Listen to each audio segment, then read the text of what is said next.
Welcome to the Sleeping Barber Podcast.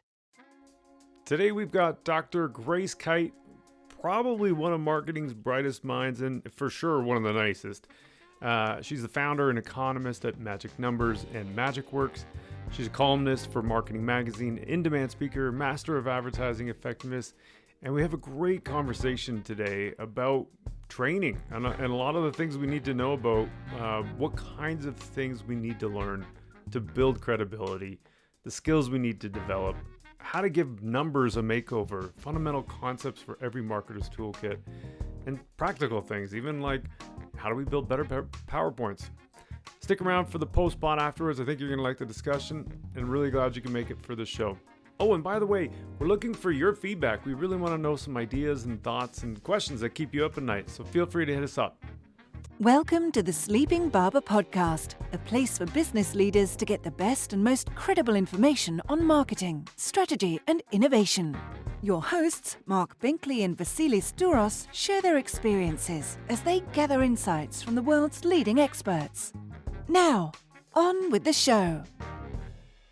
Welcome back to the show. Today we've got Dr. Grace Kite. Grace, you're the founder and the economist at Magic. Econometrician. I remember always having a hard time saying that, but you are an economist. That's how you got your PhD. And you run a company called Magic Numbers and a separate company now, which is really exciting, called Magic Works. You're a columnist for the Marketing Week magazine, an in-demand speaker, and I saw that you have a master of advertising effectiveness. Welcome to the show. Thank you. It's a great joy to come here and speak to you again. Yeah, we're so excited. It always brings a smile to my face when I see your face on our camera screen. We forgot one thing about her bio. She is a 2-time guest on the Sleeping Barber podcast. That's true. That's kind of a big deal. It is.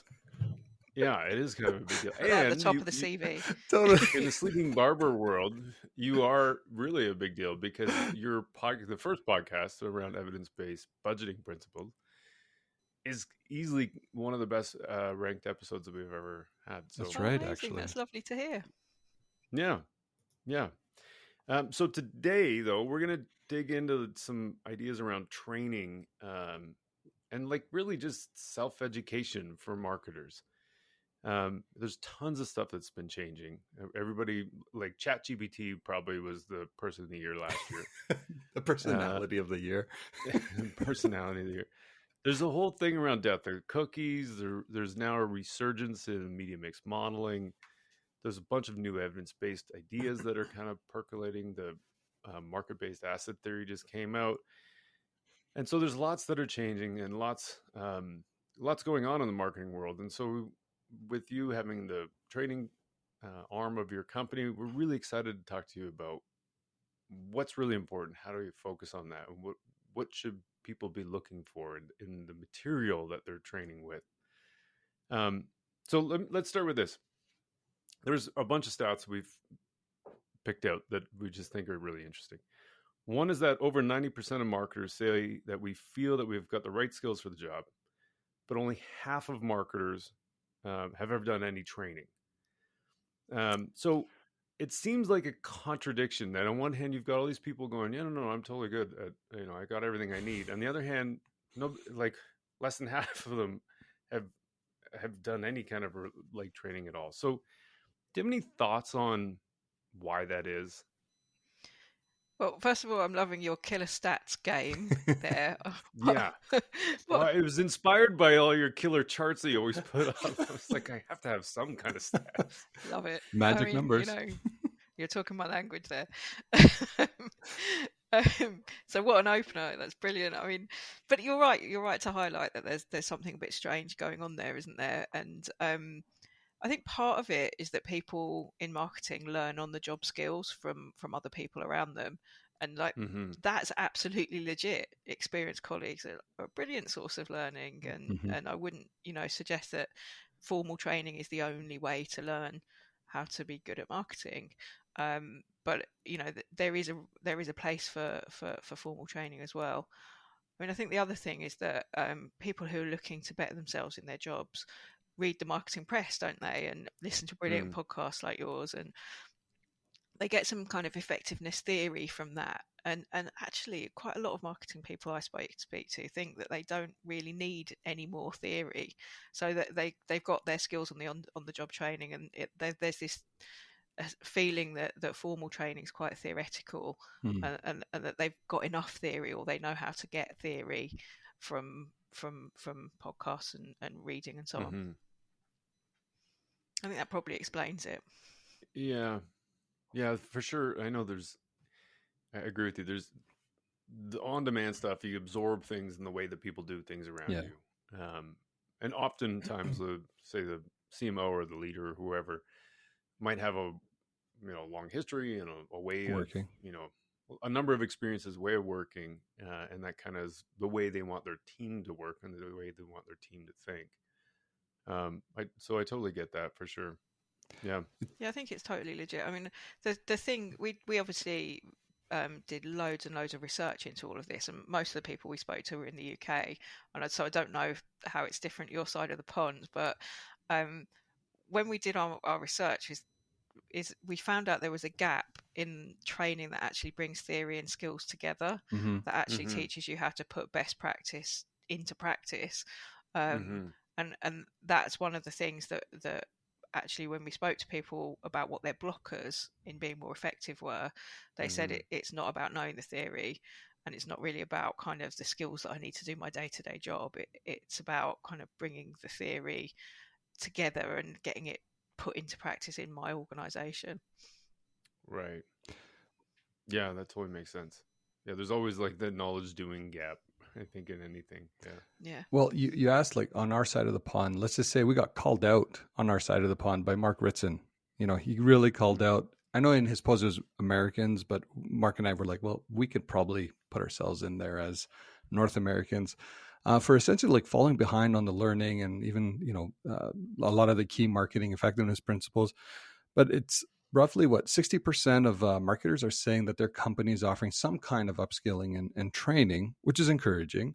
But anecdotally, we've noticed that a lot of the effective material is completely foreign to most marketers. And, not only who we talk to in passing, but just like peer groups and whatnot. So first of all, maybe if you could take a moment and just kind of define, or at least how would you define marketing effectiveness? And then secondly, is it possible that we're training with junk food? It's a really good question. I mean, I'm tempted to put the question back to you because you know that side of the pond better than I do. Has Marc Ritson got a point? 100%. You think so? Yeah, I think so. We actually just talked to David Tiltman about this yesterday because they're doing an event next week. Whenever this podcast airs, it's probably a few weeks ago. But I think there's that idea of like you absorb the information from the people around you, and it's the way things are done. And I think there's been a fairly standard playbook for a long time, and it is based off of, like, let's say, Kotler ideas around marketing, which is at the STP. If I define that sort of mindset, it's like the way I was taught. Marketing is about differentiation and building loyal customers. As it turns out, neither of those things have to be true to be successful. And so I think there's just this, the things that you absorb from people around you are these ideas that have been debunked, but a lot of that debunking information hasn't been disseminated broadly. It's so interesting because, I mean, I read Mark's column and I've spoken to David as well, and there's definitely a sense amongst kind of British and Australian effectiveness experts that they'd love to come and break America. The Beatles did it, so why not us, kind of thing. The new world. So there's definitely, exactly. There's definitely a kind of sense British of invasion. that. Yeah. We send our experts over and show them what to do, and I felt a bit uncomfortable actually because know, like, some of the best ever biggest brands in the world have come out of North America, and I think the sort of Kotler-esque textbook stuff, segmentation, targeting, positioning, it's not wrong.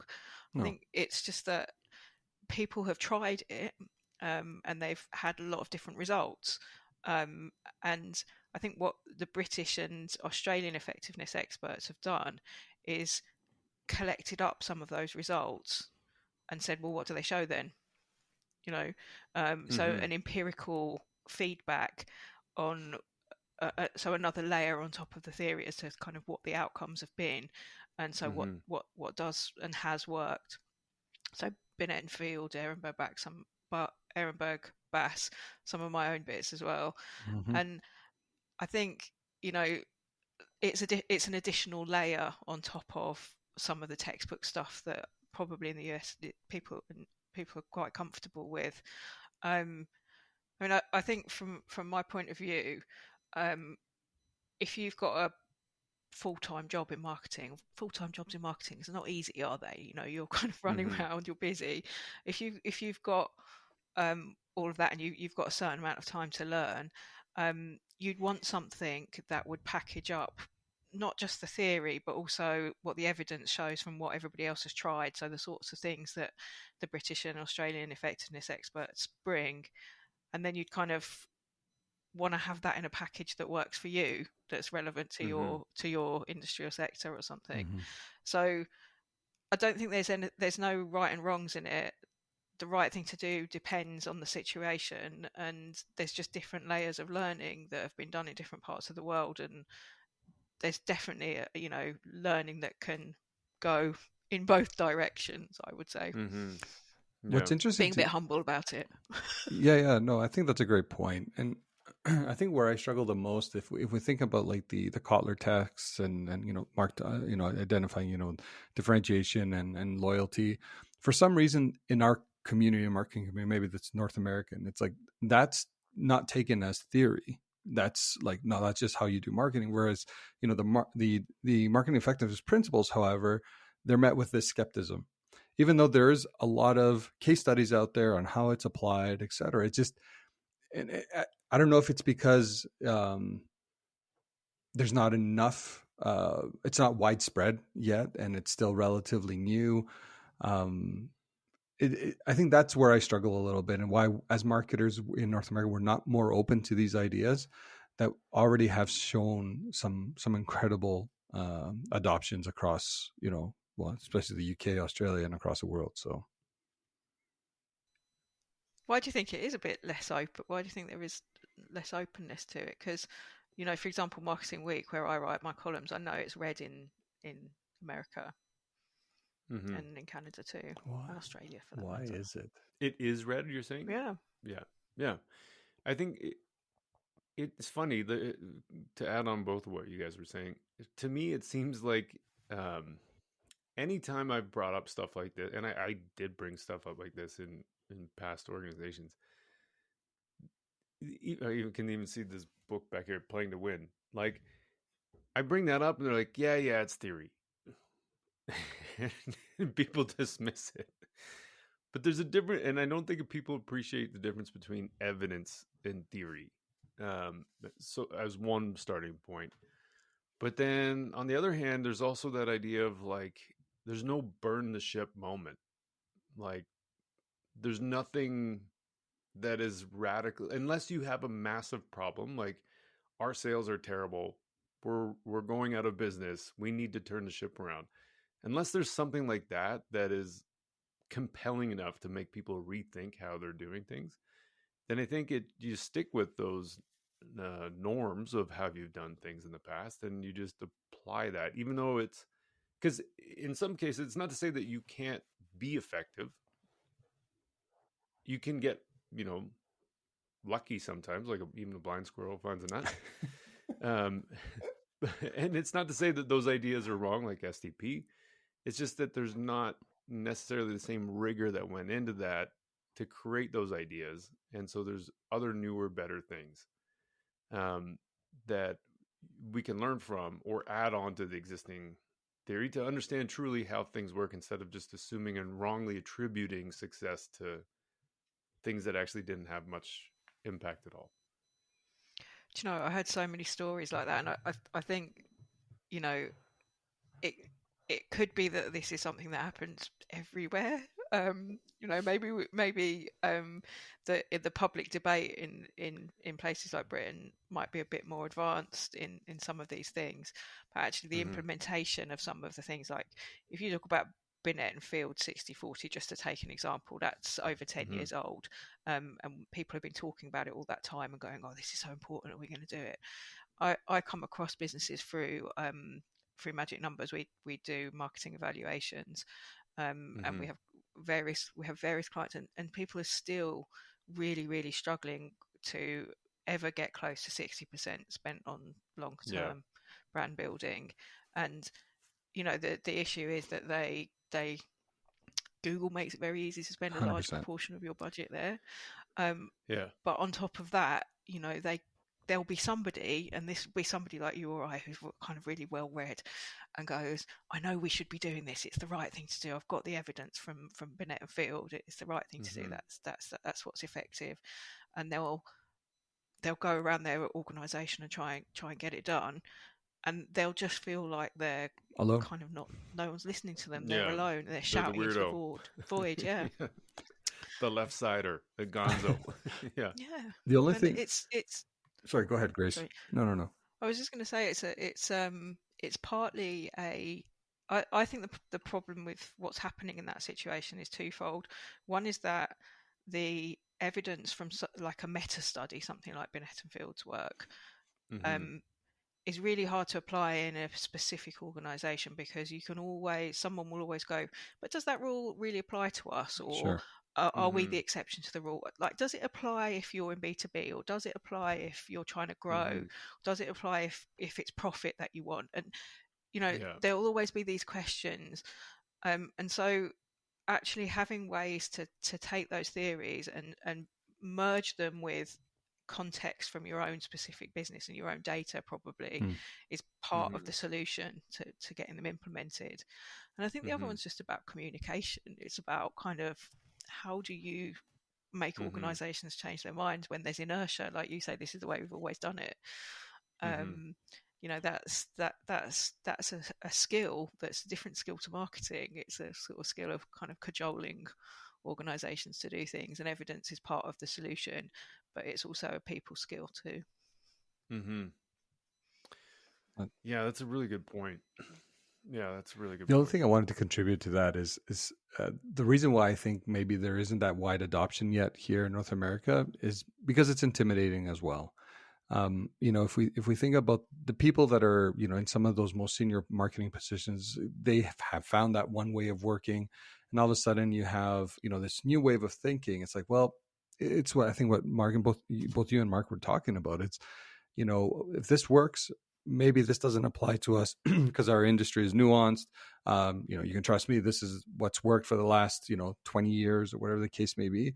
And because there is that lack of really immersing yourself in some of this new literature, because marketing is one of those disciplines where it's like working in the moment today, and that's just how you operate, that it doesn't allow for these newer ideas to really take form in a real functional way internally. And like you said, like Google makes it really easy to invest in search and PMAX, and it's a nice black box, and they can show you the quote unquote value, but at the same time, it's probably being a little bit more myopic because you're just focusing on, say, that 5% in market for you today that would have likely purchased you anyways. That's right. Yeah, I think that's a good point, because the metrics in a lot of ways that we use to evaluate performance, like ROAS or ROI, become the metrics that are reporting into the business that say this is how well we're doing. Exactly. Instead of reversing it and going, what are the metrics we need to move for the business? And then let's see where we can get those evidence for data points from the channels we're using. Yeah. So it's almost like the tail wagging the dog in some cases, which is kind of challenging, because how does Google know, or Facebook know, or Amazon know what our business objectives are in terms of, like, let's say, market penetration with this particular industry or this category or whatever? All they know is where the clicks are coming from. Yeah, exactly. And you don't want a media owner setting your agenda, and Google and others don't always look like a media owner, but that's what they are. Yeah. Grace, on the idea of like long and short of it, you mentioned it's a little over 10 years old. How brands grow mental and physical availability has been out there for at least, I think it's 13-ish, 14 years, something along those lines. So some of this, like some of the effectiveness material is not new anymore. And yet, like V and I we finished our MBAs in the summer, but we were using the textbook from Kotler, and that's on the 17th edition, I think, or revision. I got it here somewhere. Yeah. And but there's none of this stuff is in there. So like, is that, like, my question would be, is there thoughts on, is this just a matter of timing, and that, like, once this material, the effectiveness literature, becomes ingrained in the sort of textbooks that's widely adopted, that this will then start shifting? Or there's more and more, as you pointed out, there's more and more, well, you've got a company that does this training that's more bite-sized, more snippet. I'm not saying snippet, but you don't have to sign up for a course and do a 3-year degree in order to get the information. Is there an emergence there with those kinds of industries, that industry in education, that is now supplanting the traditional education industry? I mean, I don't know that the traditional MBA as an academic route will ever be completely supplanted, because I think young people that want to get a grounding, it's always going to be useful to them. And I did Marc Ritzen's mini MBA myself and last year, and really got a lot out of it, found it entertaining, and learned some stuff I didn't know. Not a huge amount, but some. And he's an entertaining guy, so it felt like time well spent for me. But I think I probably would never make an MBA or a mini MBA or a master's in marketing. And it's not because I kind of couldn't. I mean, I've got a PhD and I lectured at university myself, so I know that academic world quite well. But I just kind of want something useful, Yeah. And almost academic stuff. If it's an MBA, by definition, it's not of practical relevance. That's what academic means, not of practical relevance, only theoretical interest. So, I would want students to come out with new things that they can actually do, not just kind of stuff that they know.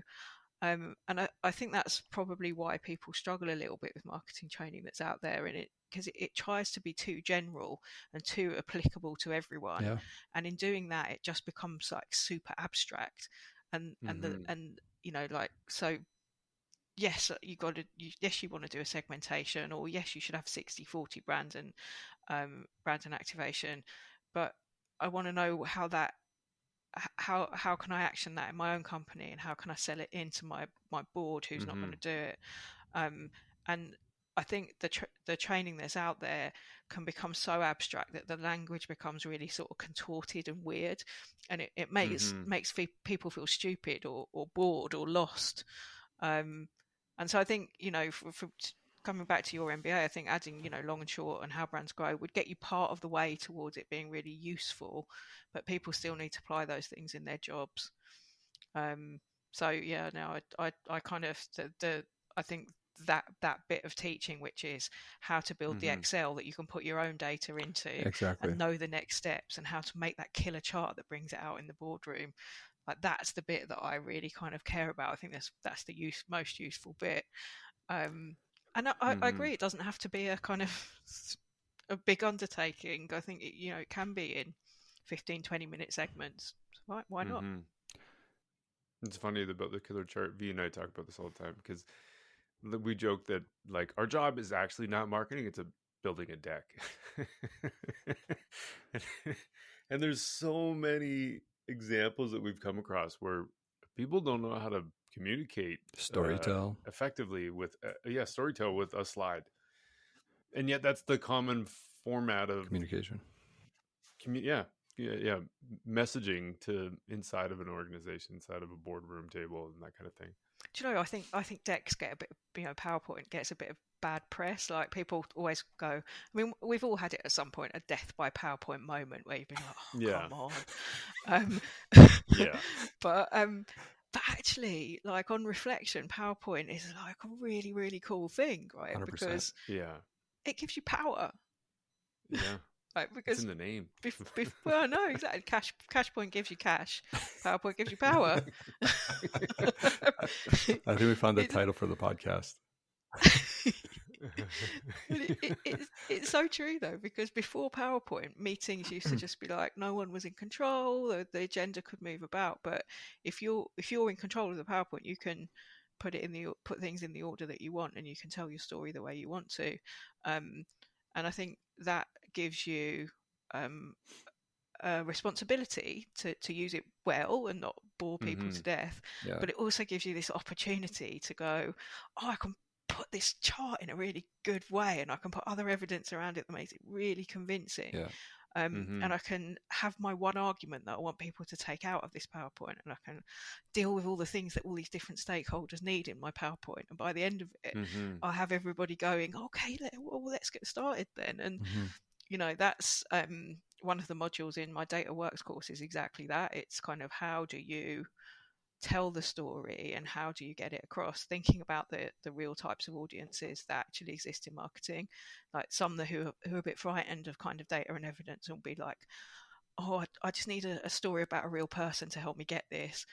And then the other type who are really on top of all the numbers and evidence will be like, but have you checked this against the Q4 financial results? Yeah. And like, how do you deal with those different people that will be in the room? And make sure that you know, in your kind of powerful PowerPoint, you're handling all of it all. See, this is what I think is actually missing, and I don't want to belabor this even more, but like, you know, Mark, maybe I speak for yourself as well, but you know, going through the MBA journey was great because for at least a lot of the accounting, financing classes that I, you know, in my day-to-day that I don't operate in, so it was eye-opening from that perspective. But when I took the marketing class, and I realized what they're teaching future CEOs and CFOs, it feels like, first of all, you're not talking about the great bits that marketing can do. As a practitioner, you're not teaching me more around storytelling. You're not giving me, you know, really useful, you call them tables or whatever, to help with that storytelling, or how to, you know, get your point across, how to get budget. It became more around the loyalty. How do you position, you know, a product and things like that, which again, for me, it's not what I would expect in that type of program. And I think that's where there is a miss, and where we could probably be spending a lot more time training these individuals on what to expect from their practicing marketers versus what is just, you know, I don't want to say tried and true, because I don't know if it's true, but even that. Yeah. It's even that. Well, here's a killer stat. More stats. Well, Another one. Love it. So as far as MBAs go, 2/3 of people with a marketing degree think it's not useful. So I think to your point, or to both your points, like there's something there that's missing. Like there is material and there's curriculum and people have developed it and it's been intentional.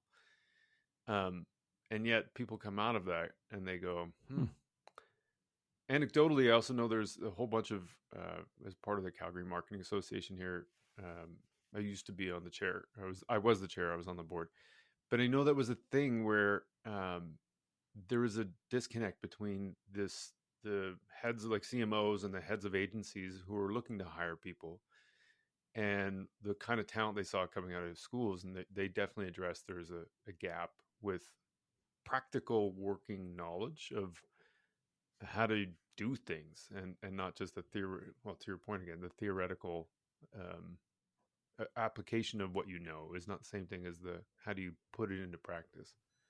Because it is different in different contexts. I think that's the case. It just is different in different concepts. So if you have training that gives you these are the fundamental concepts of marketing, that's probably something that's useful to have in your back pocket. But you go out into the world and then it is different in different contexts. So you know what the skills need to be is how do you work out what the right thing to do is here, and then that's a skill, that's diagnostics and and things you can look at in data, or things you can say, well, look, if we're not in enough shops in this part of the country, we won't do our marketing there.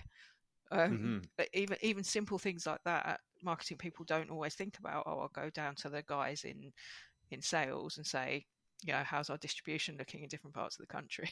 That's something that marketing people should be doing as they come into a new business, because actually it's a constraint. Like your advertising effectiveness could be brilliant. You could be using all of the Ehrenberg Bass and Burnett and Field stuff and have amazing creative and blah blah blah blah blah. But if it's not in the shops, that's a constraint on your marketing effectiveness. And there's just like a checklist of things like that you can do as a new marketer in a new business, where you go, that's a good point. Let me find the constraints and work out how to avoid them or fix them, so that I can soup up what I'm doing in the marketing department.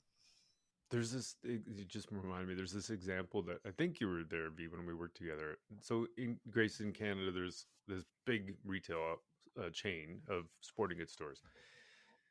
Footwear is half of their sales, and then hard goods and soft goods. So there was a point in time where there was this cliff where sales just tanked. We were trying to figure out why.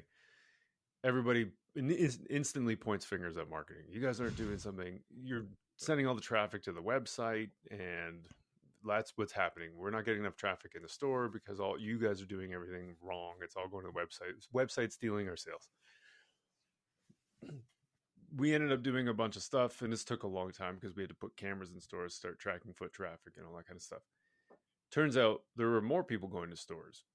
And then when we looked, so then we had that information eventually, and we're like, okay, well, so there's more people going to stores than there was in previous periods. So what's happening? In terms of footwear, one of the things that was happening is that because of the dip in sales, they cut their salary line.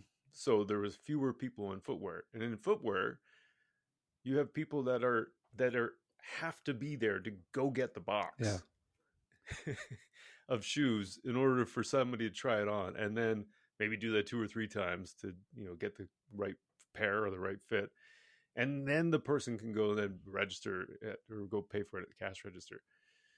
So it was like one of those things where it just took months because we didn't have the data to figure that out. But for a long time, like, had we marketers just taken it on the responsibility and accountability for, it's all our responsibility for driving sales, we never would have looked further into that problem, what the actual cause of the problem was.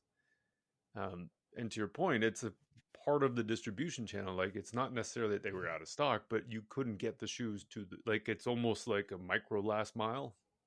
It's like the last meter. It was fascinating because we were like, it wasn't us. It wasn't us. That can pull the rug right from under you, can't it? Something like that. Yeah. I mean, if you'd have asked the customers would know. They'd be like, I was waiting for ages 100%. For a box and I gave up. Totally. And I think it's marketing's job to be the voice of the customer in the organisation, but it's also, partly our jobs to kind of look in data to go, where's the thing that the customer's stuck at? And sometimes, so for example, I talk in my DataWorks course about how do you deal with the funnel, and if your conversion rate down the funnel breaks down between say awareness and consideration, that something you're saying in the ads is kind of not meeting what people expect from a product in this category. And that's another type of diagnostic that you can do with data, and it points you in the direction of where to focus to make your effectiveness better. And I'm all about those kinds of, that's a kind of simple framework to explain, but I'm all about having frameworks to find things that help you. Sorry, it's my doggy. That's okay. He's coming to help. So we have one last stat for you.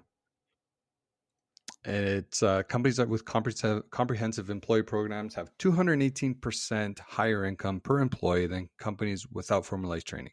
So let's say you're consulting to a CMO, selling up a training program, sometime over the year. what are the fundamental concepts that you would be adding to that list, or people should be considering on that list? So never too many stats for me. So I'm always happy to have a killer stat. It's the sort of thing I will phone a friend and go, "Did you know?" Did you know? And it will be a stat. But I want to give your stat a makeover. Is that okay? Yeah, do it. So you said 280%, 18% higher income per employee than companies that don't have training. And it's a great stat. And I'm good with percentages, so I was like, yeah, I know exactly like what you mean by that. But not everyone is. So here's my makeover. Companies with comprehensive training get 3 times as much revenue for each employee. Okay. Yeah. What do you think? I think that's something you could. It's a sort of rule of thumb that people would put in their back pocket and use again and again, because 3 times. I love that. Wow, 3 times as much revenue for each person. That'd be fab. And I think, I mean, that's that sort of makeover for a stat is the kind of thing one of the things we talk about in the course, like making it something people can easily accept, even if they don't know percentages, and that they can easily kind of repeat. And we do a lot of kind of makeovers of things like that for charts as well, to make them really, really clear and really easy to use. But it's a great stat, isn't it? And I love it. I think why would you not invest in your people? Why would you not kind of do that? I think it's if you have a lot of employees, like, get the most out of them. We talk about multipliers, like I can see in the data that I sit across, which includes a lot of results from evaluations of marketing, that the outside world is a multiplier on whether advertising works really well or not. So if it's a time of year when people are interested in your category, your advertising will work better. Or, if there's a prevailing trend that's, say people are starting to buy clothes online and you're an online clothes retailer, that's going to help your advertising effectiveness as well. But I think probably, and I don't have any numbers and data for this, sorry, I should do, but I think probably the multiplier on marketing effectiveness that you get from your employees being really good at it is probably even bigger than, it being the right time of year, or, your advertising in line with an underlying trend. That's a good point. Yeah. Do you think, so you brought this up before, there's always somebody going, yeah, but what about B2B? Or I'm in aviation, or I'm in retail, then that doesn't apply. So what about that kind of thing as far as training goes? Like, is there, because of the industry in, or because of the widget you have, does the fundamentals around some of the things you talk about need to change dramatically from one widget to the next, or one industry to the next? I mean, I think a lot of experts would answer that question and say, no, the fundamentals are the same across all of these different things. And people are just people, and they respond the way that people respond. There is a little bit of truth in that, but I think, my experience, and it's from doing hundreds and hundreds of evaluations of marketing and looking at other hundreds that other people have done as well, is that, it's different. It is different in different places. The right thing to do is different if you sell online than if you don't, or if you're a younger company than if you're not. And if you're B2B or if you're B2C, the right things to do are different. And actually the frameworks, the case studies, the things to do with data to think about and diagnose are different in each of those different circumstances as well. So, like, for example, and you've got quite a good startup and scale up scene over there in Calgary, right? Okay. So if you're a startup or scale up, that's kind of growing up out of having been doing performance marketing for most of your life so far, and now you want to maybe do some bigger business type marketing. For you, ASOS is a fantastic case study, because ASOS is a business that didn't go in for awareness building or demand building or brand building, whatever you want to call it, and instead they sort of grew by extending their range so that they could use their expertise in different in performance marketing, but over a wider range of keywords. That's how they grew. They just said, we'll have hundreds of different versions, hundreds of different black t-shirts and hundreds of different blue jeans, and get ever so specific and win on each of those little keywords. And that really worked for a long time. They grew really big. But now they've reached a point where they can't extend the range any further, and they're kind of realizing now that it's time for brand building and investing in that belatedly. And the opposite example is Airbnb. They did go into brand building, starting with PR and then into telly and things like that. And what they found when they did that was that their performance marketing got much more efficient and much cheaper. And so that's what often happens when online businesses try to generate demand rather than just harvesting it using performance marketing.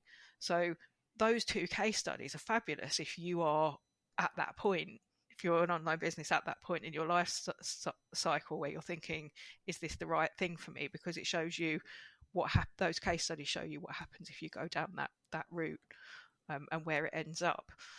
And so I think training and learning and just what works, effectiveness is different in different places.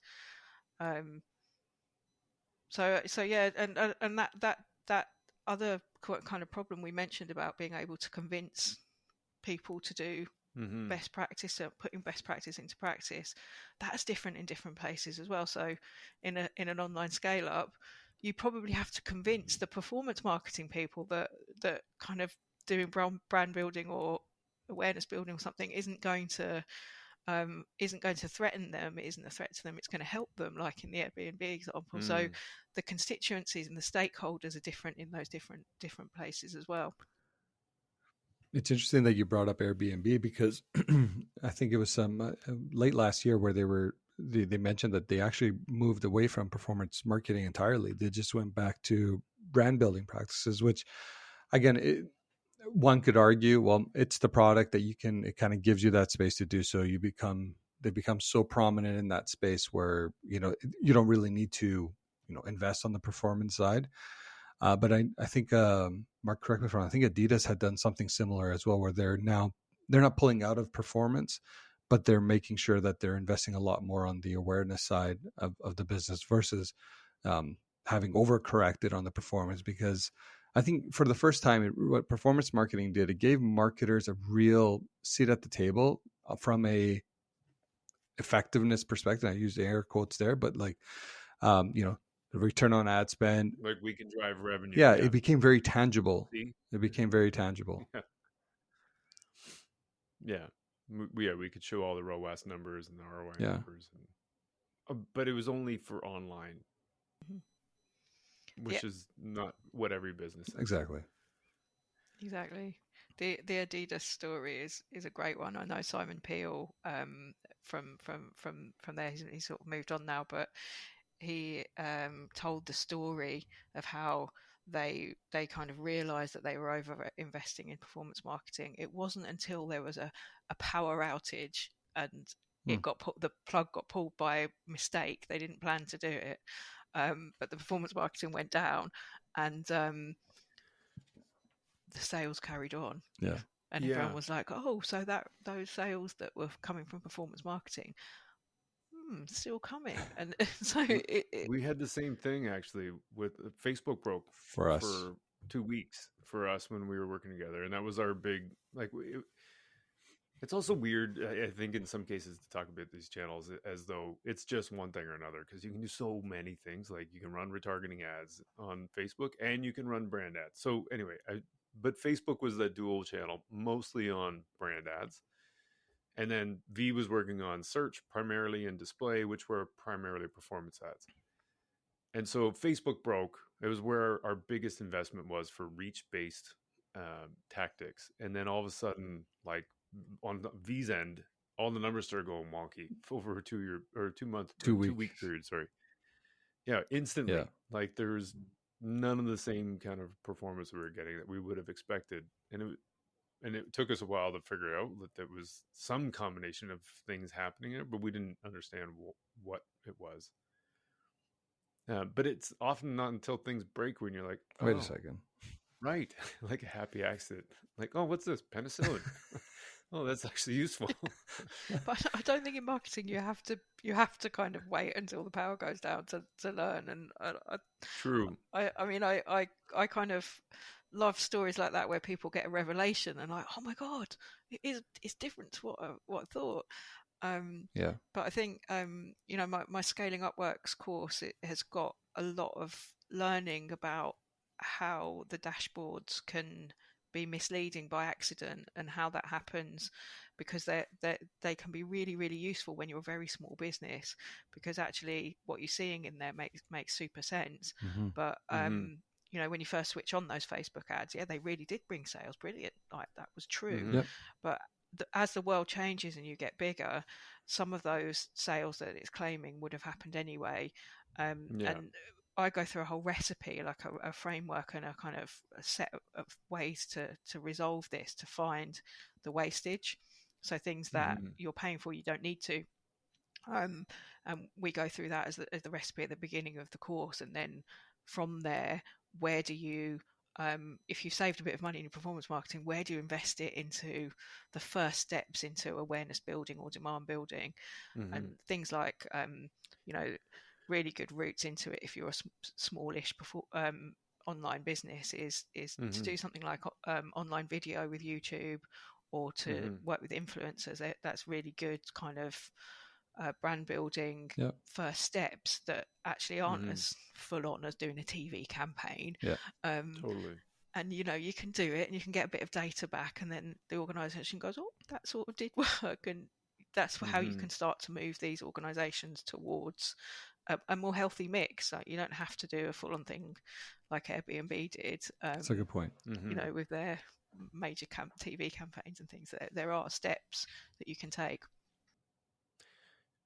Grace, I just want to go back to your ASUS and Airbnb case study for a second, because I'm going to challenge you a little bit on this, not to be provocative, but, well, it is to be provocative, but just to, I'm wrestling with this idea because I'm listening to you say things and it's really smart, and I'm recognizing words that you're saying, and the language that you're using. And so on one hand, you're saying it is different from one industry to the next, and from like startup to scale up to, enterprise.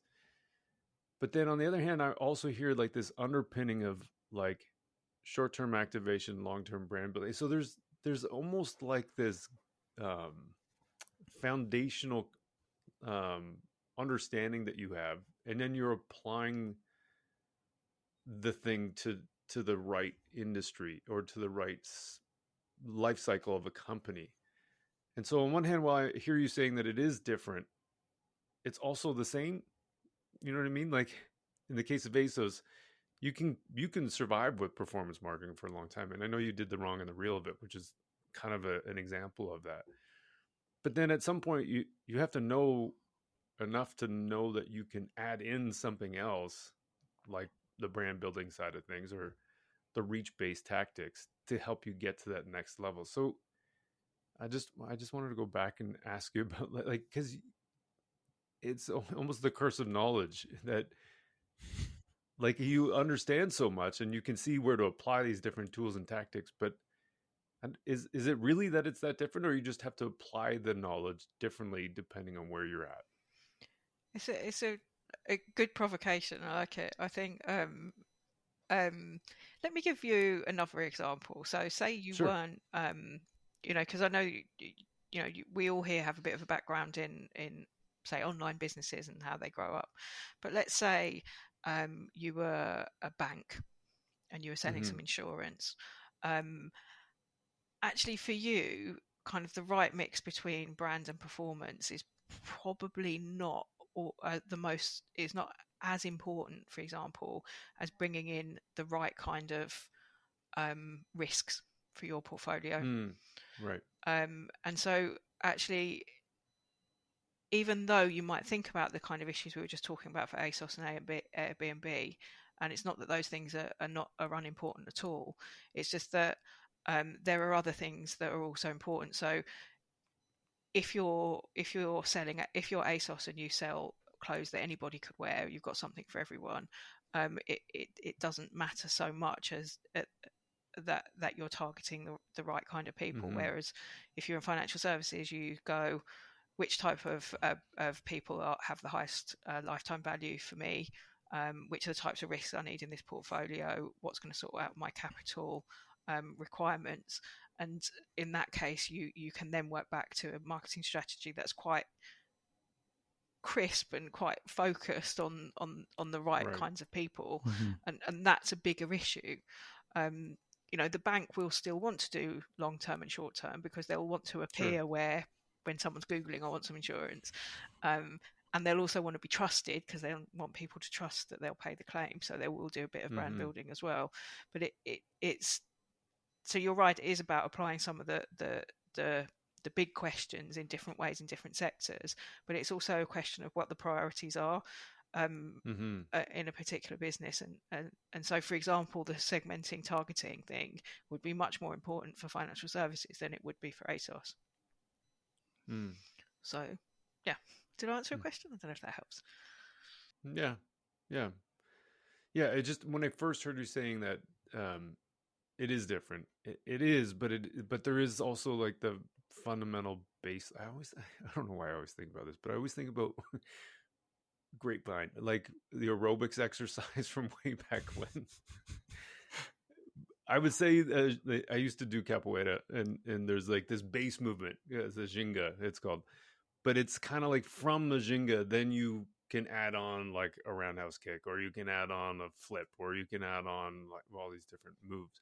Same thing with a grapevine. But so having the fundamental knowledge, that's where my head was at, is as a baseline movement and a baseline understanding. That part could be the same for everyone, but how you apply it is different.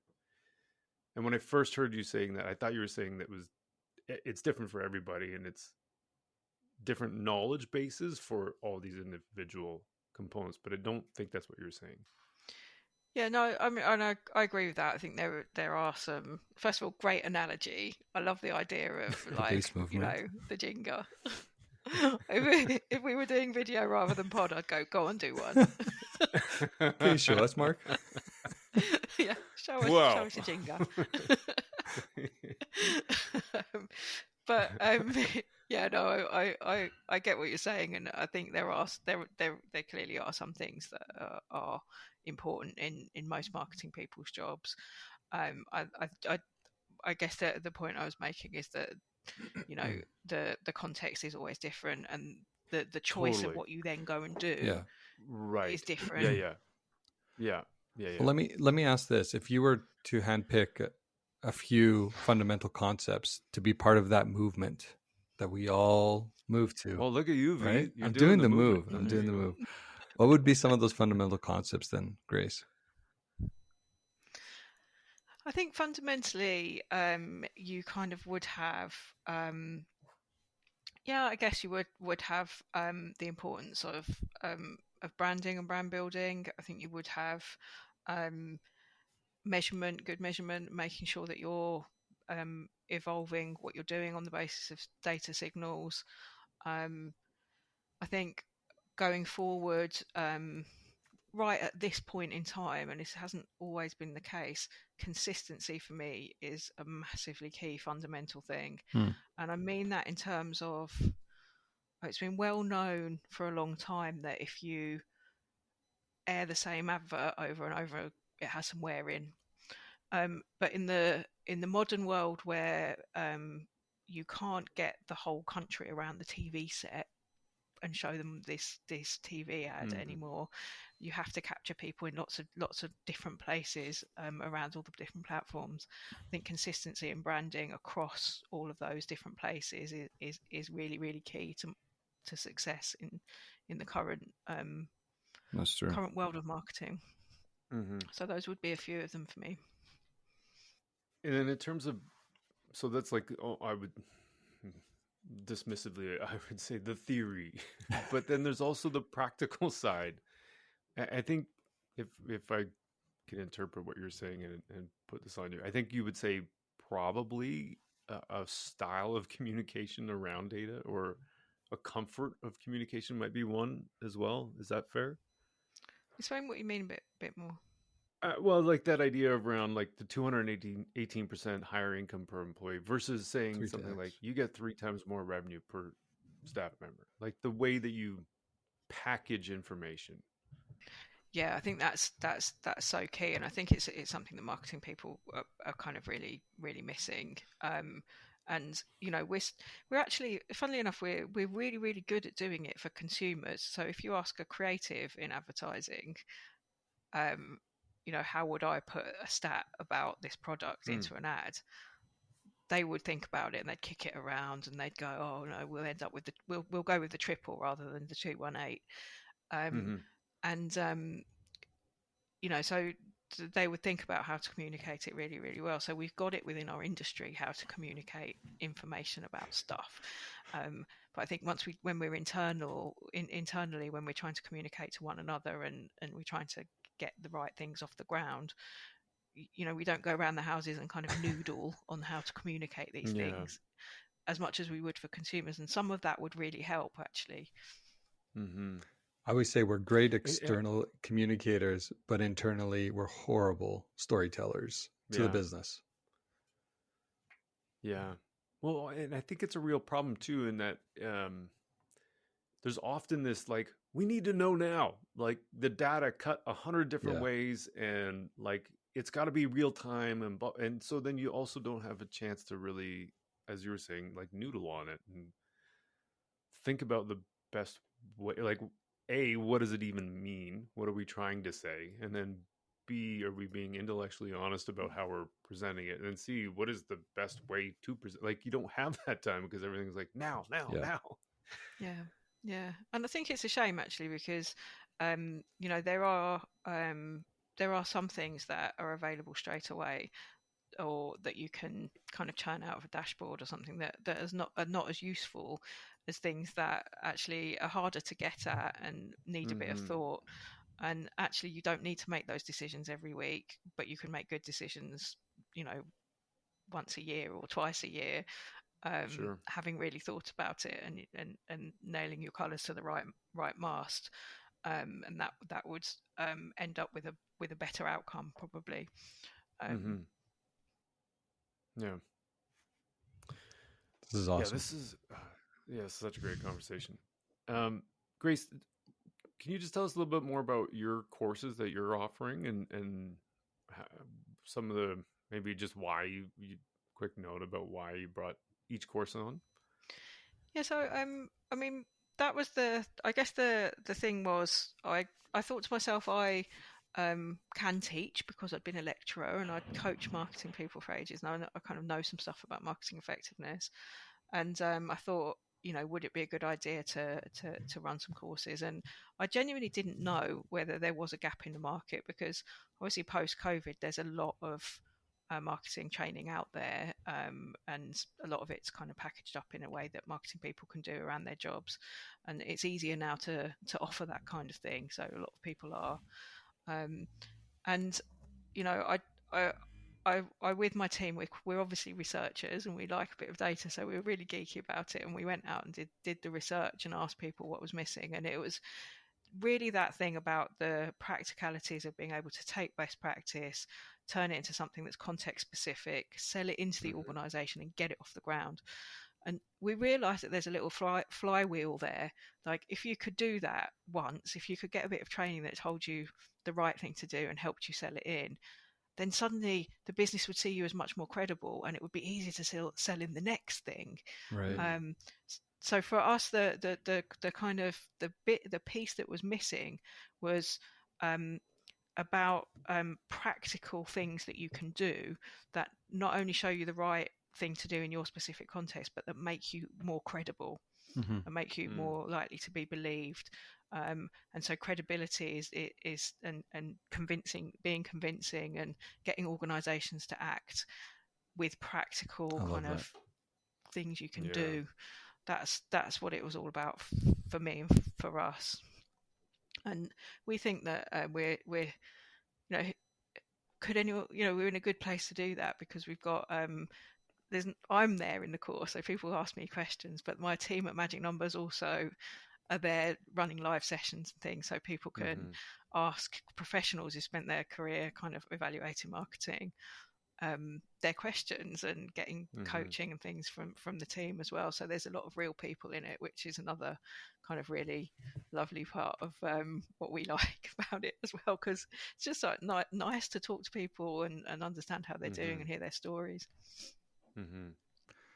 Yeah, that's awesome. So how can people find out more about you and all the great work that you're doing? I mean, follow me on LinkedIn. I used to say follow me on LinkedIn or Twitter, but Twitter's gone a bit south. It's not what it used to be, that's for sure. It's not. But we put all of our best content on LinkedIn, and that's stuff around the training, stuff around our own research into marketing effectiveness. All of our articles go on there. So that's a really good place to get in touch. And if you are interested in the training, the web address is magicworks.training. Awesome. Yeah, we'll include a couple links in the show notes for you. And then, Wonderful. Yeah, I think that's awesome. I'm so grateful that you spent the time with us to talk about this, because it's such an important topic, like upskilling in general and just learning, because there's so much that's happening and so much that's changing. So yeah, thanks for sharing all your thoughts on this, Grace. Absolutely, my pleasure. Just before we get to the post-pod with V and I'd like to take a second and just ask to see if you could leave a review. We're always looking for ways to make this show better and really love your feedback. Guess what, Mark? She's lovely. She is very lovely. It's post-pod. It is post-pod time. But she's lovely. I mean, she is amazing. I honestly, when I saw her come on the screen, I just instantly started smiling. Like, she's just... It's the calm demeanor. She speaks so eloquently. Yeah. She's a... Grace, you're a gem. Absolute legend. Yeah. And tons of stuff to learn from her, obviously. And I really, like you mentioned it towards the end there. I think we were recording. Maybe it wasn't. I don't know anymore. But anyway, there's just so much good stuff. It's not heavy in the theory, but it's super practical. I just love her approach. Yeah. What were some of the big takeaways for you there, V? Some of the big takeaways. I know we finally kind of got some of the foundational elements that I thought was interesting that she highlighted. So she mentioned, brand building, measurement, building and consistency. She did address the nuances right now in a new age where the consistency across all the different channels that you're communicating against is really important. And then I loved your push just on the comfort level around data and the example that we had just within the podcast where we cited 218% of employees are able to drive. Oh, geez, why can't? Yeah, 200 comprehensive employee training programs have 218% higher income per employee than companies without formalized. Exactly. And she says, why don't you just say that as 3 times? And she's like, she's 100% right. 3 times more revenue per employee. Yeah. Which just something small like that, it just changes. So I think for me is just kind of understanding what are those fundamental concepts that we need to make sure that we're all kind of abreast with. And I would add to that, what are the marketing effectiveness principles that we could add against them? Right. So then it becomes almost like the way of working a little bit. But that for me is the biggest takeaway. How about you?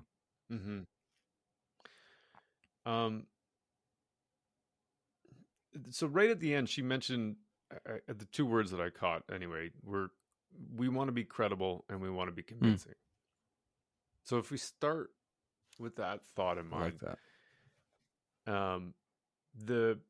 and she also mentioned something at some point in the podcast about really a big part of what we're trying to do in terms of making this material real is we're faced with real problems in a day and we're trying to diagnose why it's happening. Yeah.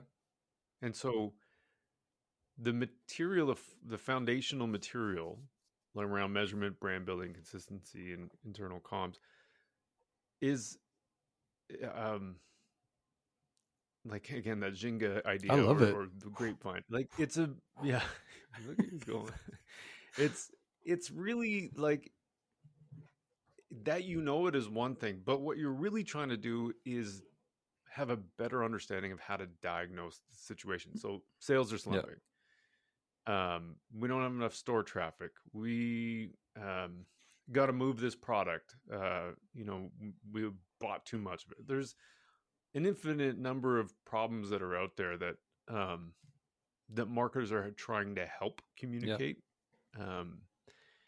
And so if you're then trying to go with the approach of let's be credible and convincing, it's not so much like the end goal isn't the knowledge. The end goal is being credible and convincing to help better diagnose problems and then apply a treatment that's likely to have a lasting effect, better outcome. Yeah. No, you're right.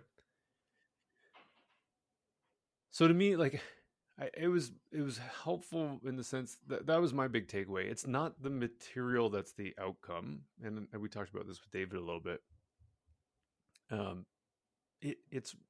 It's the result that's the outcome. That's what makes us effective. It's not that we have some knowledge that makes us effective. Though I think the knowledge helps us be more effective. I'm with you. My only push there is, and I don't know if this is just because, and I'll speak for myself here, and I know you'll probably like agree on some of it, but I wasn't terribly enthusiastic about the material that we were taught in our MBA, especially on the marketing side, right? True. And for me, we need to speak up as practitioners to say, like, this is not enough anymore. We need to make sure that we're pushing these institutions to rethink what the curriculums look like. How do we start, bringing more of what we are consuming in our day-to-day now, right? And maybe because we've just become a part of this ecosystem, it needs more legs. And I just, while I can say, like, from a training perspective, it does give you like this base level, but I don't know if the base level is enough.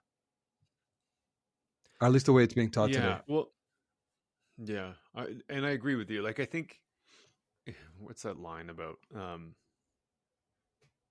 We're not going to fix today's problems with yesterday's thinking or something like that.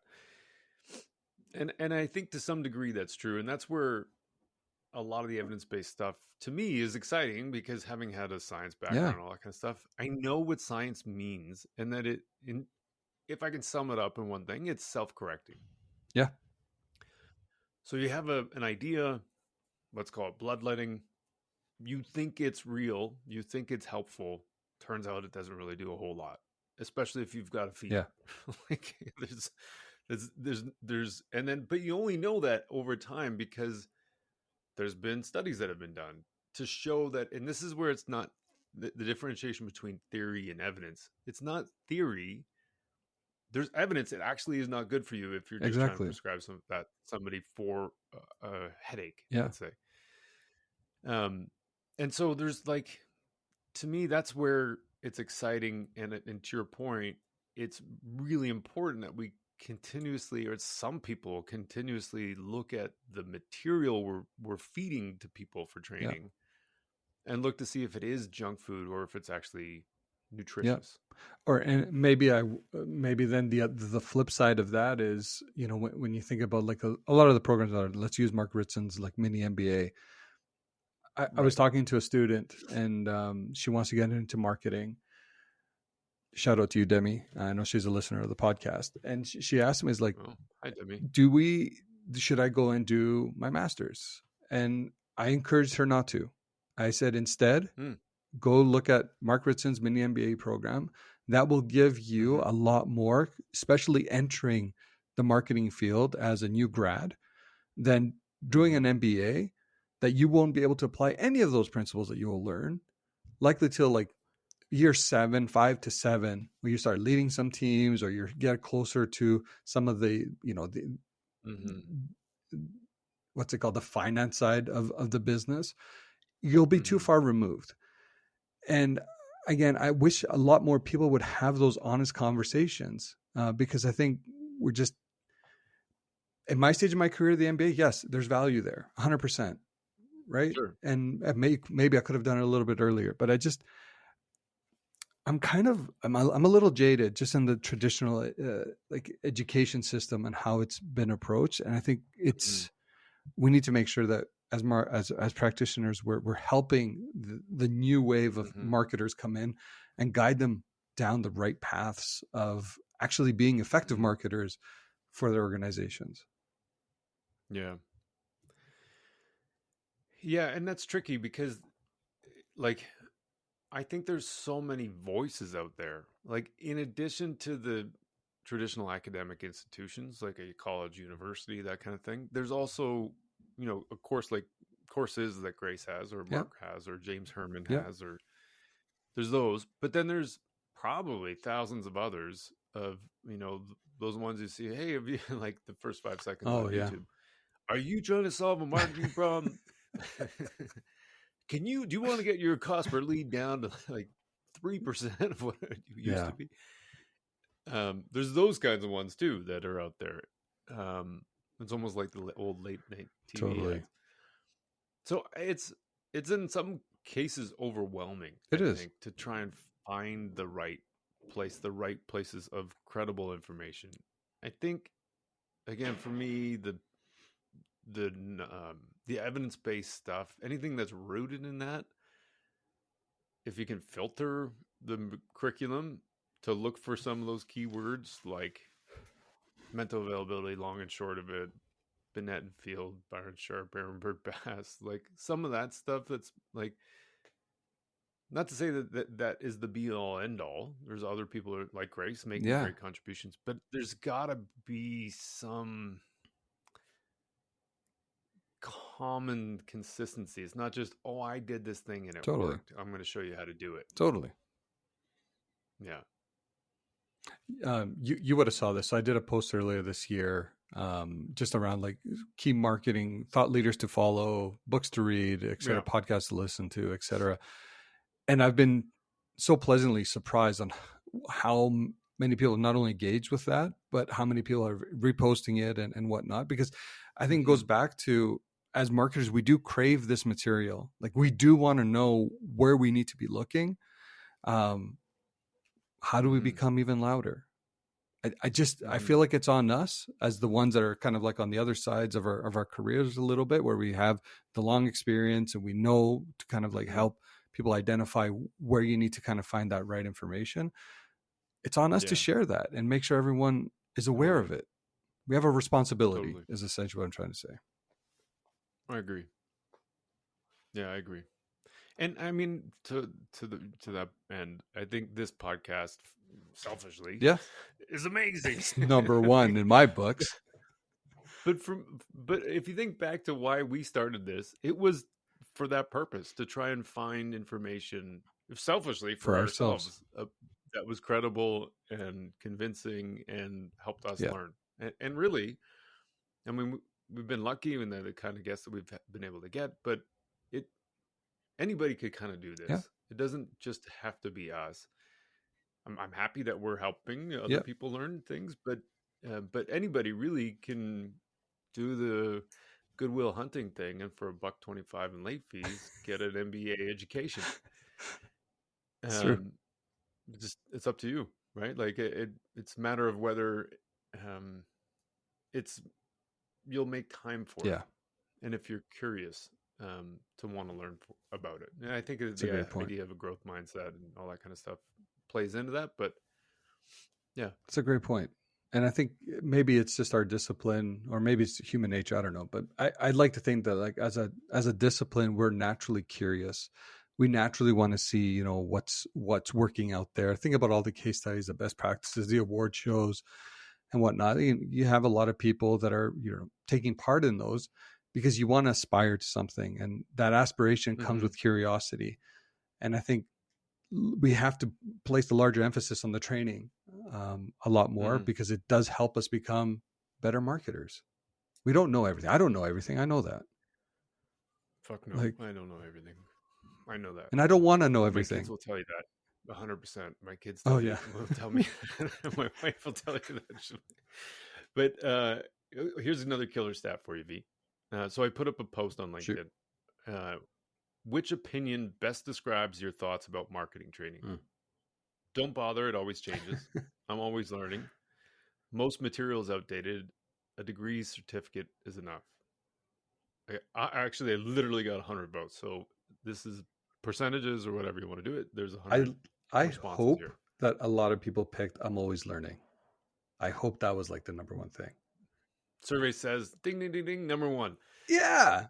You won the toaster. Let's go. 93% of the people, 93% of the people picked that one. And then the second one, 7%, was most materials outdated. A degree certificate is enough, 0%. Don't bother, it's always changing, 0%. Okay. So to me, I think there's something to what Grace was saying too. There's a lot of what she was saying. A lot of it applies. All of it. But the idea that people are always learning, and especially marketers. From what I can tell, most of the people who respond to this were marketers. Yeah. So people are genuinely interested in learning stuff, and they're always learning stuff. They're learning it from different places, and I think it's a matter of I think what traditional curriculum does is it intentionally creates an outline of material to learn. Okay. If you are a performance marketer or a growth hacker or whatever, and you think about, or like a brand marketer or an evidence-based marketer or whatever, and you're relying on algorithms, you're going to get fed more of that stuff. Yeah. So I think that's maybe where some of the difference is. Like, in my Google News feed or my Facebook or my Instagram or whatever, I think that's maybe the difference, where you get forced in a curriculum to learn things that maybe are outside of your regular. That's true. scope. Yeah, that's true. Whereas if you're just learning stuff based on what's being fed to you, they're feeding it to you because you've read it and they're giving you more of that. Yeah. No, I think that's fair. That's a fair point. And if you look at it that way, and that's its role, for example, if I use the MBA as our example, like for me, it was great in a lot of those subject matters that I have zero experience in, zero Totally. expertise in. It did make me a lot more aware of all the other areas, right? So I think from that, it was extremely valuable. Do you need it as a marketer? No, you don't need it. I think it just depends on where you're at in your career, where you can find, how can that be penciled in to your Sure. growth strategy, right? Your personal growth strategy. Yeah. Right. But you're right. You're right. You're becoming right quite a bit, by the way. What's wrong with you? I don't know. Again, that's only here. Ask my kids. in this little circle of this tree of trust. In this tree of trust. I love that. Yeah, no, I think I think there's something to the idea of nutrition, like nutritional content. Yeah. I'm with you.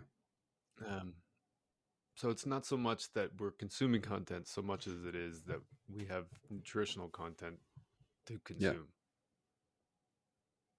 And it's not always easy to find. It isn't. No, it isn't. That's for sure. You have to look for it, for sure. So just keep listening to the Sleeping Barber podcast. Like, we'll give you all the good stuff. What an episode. Yeah, it was good. Okay, buddy. Well, that's it. That's all we got for today. That's right. Listeners, you know what you do. Go chase profitability. Oh, I like that. Nice That's work. Okay. Nice work. Yeah, it was good. I think it was really good. I needed to redeem myself from yesterday. Long, awkward pause. Like, what do you look at me, Mark? What do you want me to do?